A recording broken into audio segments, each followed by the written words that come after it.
So throwing the middle punch. Middle punch formally is going to be towards the middle target, which is right at your solar plexus. So if you think about where your sternum is and comes down, where your ribs come up, right in that center of your torso, not the center of your chest up here between your shoulders, but down right in the middle. Like if you had a big bullseye shirt on, dead center, right underneath where the bone ends and you get some nice squishy bit. That's our middle target.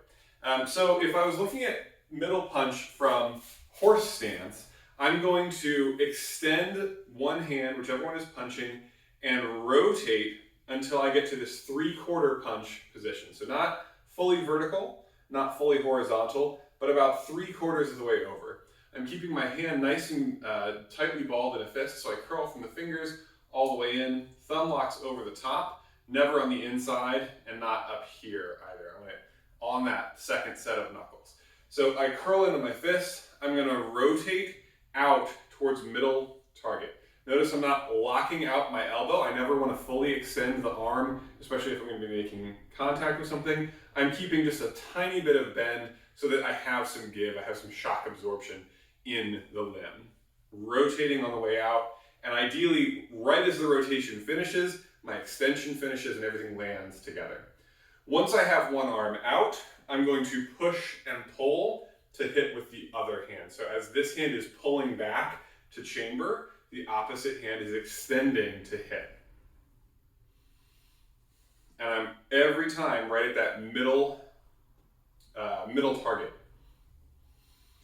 You can see that just by the arm movement, that's getting some of this shoulder rotation. I want to exaggerate that to really push with some body and not just with the arm. So shoulders are turning into this, and then hips are going to rotate into this as well. So as my left hand is coming forward, I'm rotating, I'm pushing forward that left hip to hit and then reset.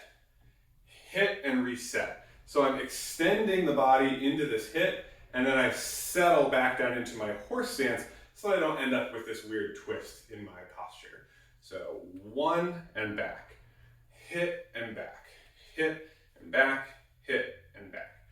Middle punch in horse stance. For front stance, it's going to always, for this class at least, be off of the lead hand. So if I'm stepping forward into front stance, as that left foot comes forward, as the left foot comes forward, the left hand comes forward as well. Hitting the middle target, now the other hand is back at my hip. As I step forward, I'm going to switch. The hand that previously punched will pull back to the hip to chamber. The back hand comes forward to hit on that middle punch line.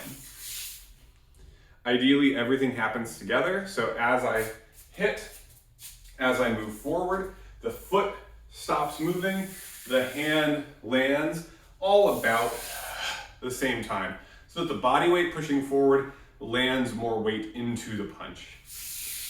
If I'm moving back, same principle applies. As I retreat, I'm leaving my body weight forward so that I can still punch without snapping all the way back like we talked about in front stance. So step and punch, step and punch, step back and punch, step back and punch. Front to side. Stepping into front stance with my middle punch. As I step and hit, everything lands kind of together.